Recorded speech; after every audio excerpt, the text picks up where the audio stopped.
to share something with you. That might put me in a very negative light, yeah. Relationships are not my forte. See if someone grabbed up my wife or something, completely different ballgame. I'll walk away from here, and this has been like a therapy session.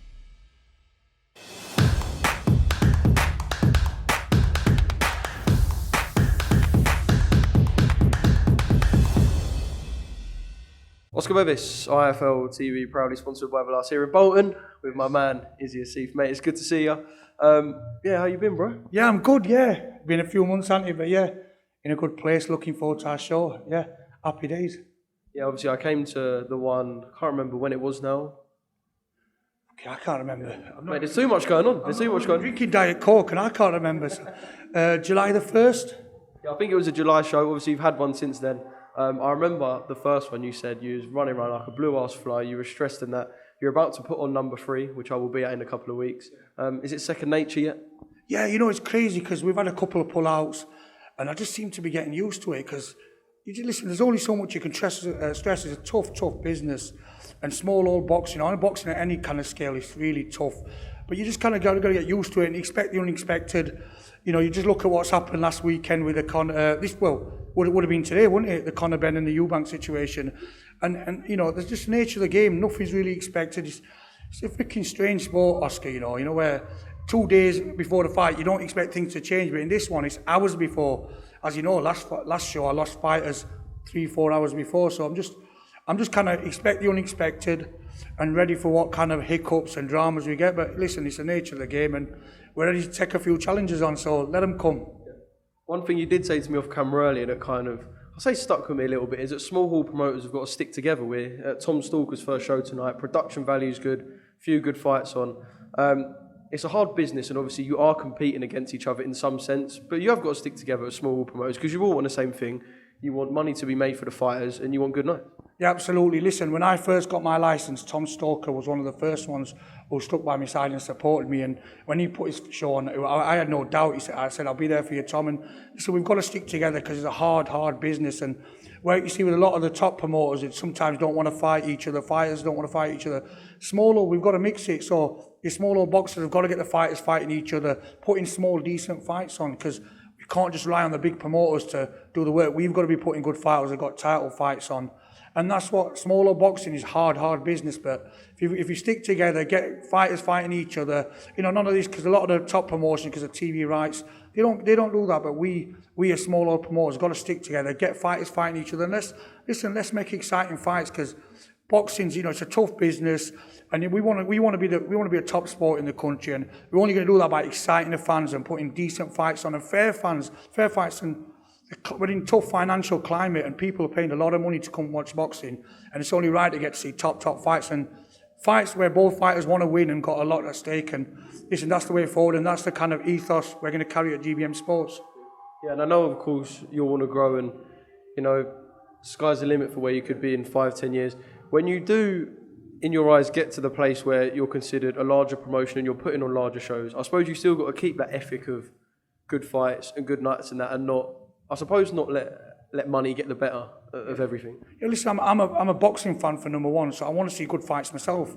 And as a promoter, you know, if I'm promoting somebody, I want them to see him in good fights. I want the fans to see good fights, and I'm hoping when I have TV, when I have TV, whenever it happens, I want to keep that ethos of putting good fights on, entertaining fights, and fair fights for the crowd. Because there's, you know, at the end of the day, without the public, the paying public, I won't be in business. I won't be a promoter. You probably won't have a job doing what you're doing. So we've got to make sure we deliver and give them a fair reflection of what they're paying for. And hopefully, when I'm on TV, when I've got my own TV station, I'll be keep carrying that on and not let the kind of finance side of getting it, because you know boxing's a tough business and finance gets involved, and promoters have got a freaking bad stigma, haven't they, Oscar? Don't know what it is. You know, when you tell somebody a boxing promoter, oh, he must be a fucking rip-off. So I'm not here to rip nobody off. I try doing a fair reflection, fair deal with the fighters, be as transparent as possible, but you seem to get a real... Why is that, though? Because, just quickly, and I'm sorry to interrupt you, but you're right when you say that, because boxing promoters perhaps do sometimes get that stigma of you're there simply to take money from the fighters. But I suppose you are the men who make things happen. Yeah, but even in this interview, you'll see people commenting on social media. By the way, I don't give a crap about social media, because I think if you've not got thick skin in this sport, yeah, you may as well pack it up and I may as well do something else. But you'll be against, oh, promoters are doing this, promoters are always... And I don't know what it is, that stigma of promoters always wanting to do a shortcut, always not being transparent with the money. It's not right, and people don't see the stress and efforts and losses promoters go into. You always see fighters. I know the fighters are risking their life and going to the ring. I understand that. I totally understand that and appreciate the risk as a fighter. But as a promoter, you do a lot of risk. You put all the money in, sleepless nights. You know, you're trying to put everything together. But people are so easy, quick to point the fingers at the promoters. And I don't know that stigma is going to go. But hopefully, new generation promoters are going to change that kind of view and stigma that people hold the promoters. And hopefully we can make the sport cleaner, because the sport needs it. You know, sometimes with what's happened this weekend, I keep saying last week, seems no longer, the sport, we need to keep it clean as possible and, you know, get that stigma away from not being 100%. A lot of unethical business going on in the sport, and hopefully we can change that. And I really do hope in a few years' time when I've got a TV channel, that I can keep my kind of ethics about it and same kind of mindset and put cracking shows on for the crowd. Yeah, too right.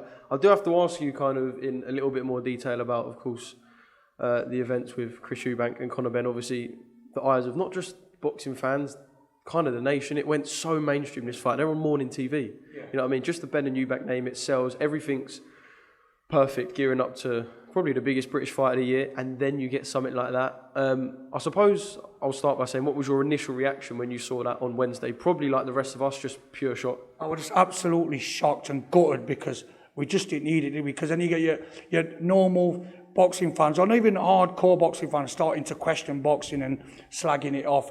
But listen, the drug testing there for a reason.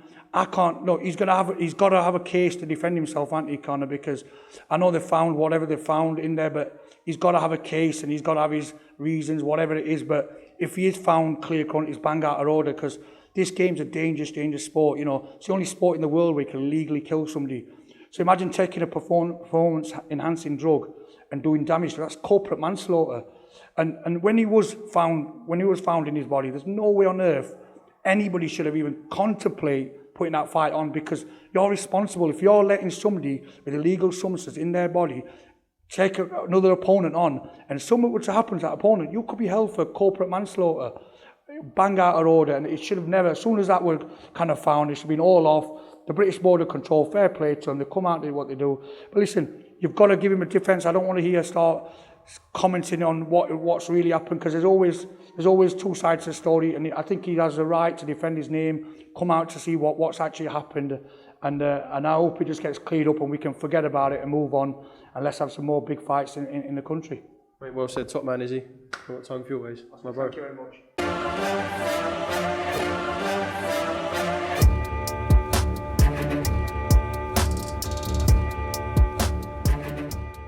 I'm going to share something with you that might put me in a very negative light, yeah. Relationships are not my forte. See if someone grabbed up my wife or something, completely different ballgame. I'll walk away from it, and this has been like a therapy session.